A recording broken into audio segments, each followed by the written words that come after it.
Welcome to Three Angels End Time Ministry. Each day, we open God's Word together and read from To Be Like Jesus by Ellen G. White.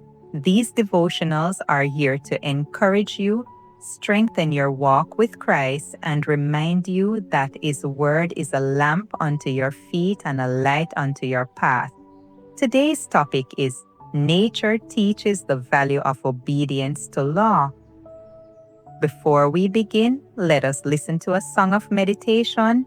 Jesus, the loving shepherd, calleth thee now to come into the fold of safety, where there is rest and room.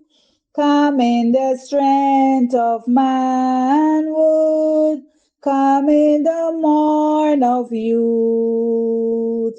Enter the fold of safety, enter the way of truth. Lovingly, tenderly calling is he, wanderer, wanderer, come unto me. Patiently standing there waiting I see, Jesus the shepherd divine. Jesus the loving shepherd gave his dear life for thee. Tenderly now is calling, wanderer, come to me.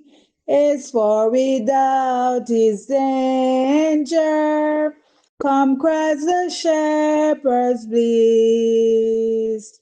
Enter the fold of safety, enter the place of rest. Lovingly, tenderly calling is he, wanderer, wanderer, come unto me. Patiently standing there waiting I see, Jesus the shepherd divine. Lingering is but folly, wolves are abroad today, seeking the sheep now straying, seeking the lambs to slay. Jesus the loving shepherd, calleth thee now to come into the fold of safety, where there is rest and room. Lovingly, tenderly calling is he, wanderer, wanderer, come unto me.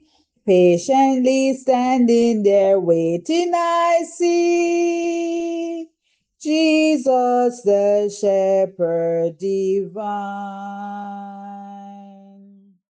The scripture reading is, Are not two sparrows sold for a farthing?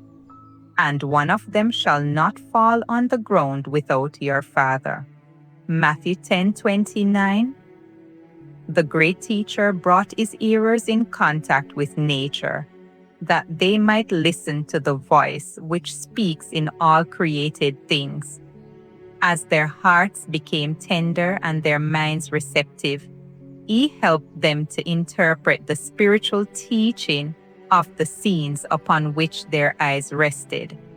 The parables, by means of which he loved to teach lessons of truth, show how open his spirit was to the influences of nature, and how he delighted to gather the spiritual teaching from the surroundings of daily life.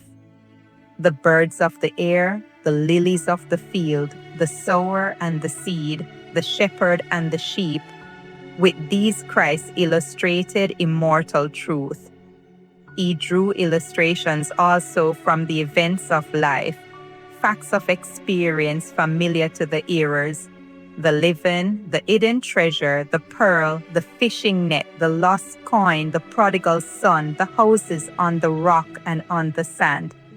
In his lessons, there was something to interest every mind, to appeal to every heart. Thus, the daily task, instead of being a mere round of toil, bereft of higher thoughts, was brightened and uplifted by constant reminders of the spiritual and the unseen. So we should teach. Let the children learn to see in nature an expression of the love and wisdom of God. Let the thought of Him be linked with bird and flower and tree. Let all things seen become to them interpreters of the unseen, and all the events of life be a means of divine teaching. As they learn to study the lessons in all created things and in all life's experiences, show that the same laws which govern the things of nature and the events of life are to control us. They are given for our good. Only in obedience to them can we find true happiness and success. Thank you for listening, and remember to let the Word of God be a lamp unto your feet and a light unto your path. We invite you to come back tomorrow as we continue growing in grace through the inspired words of God.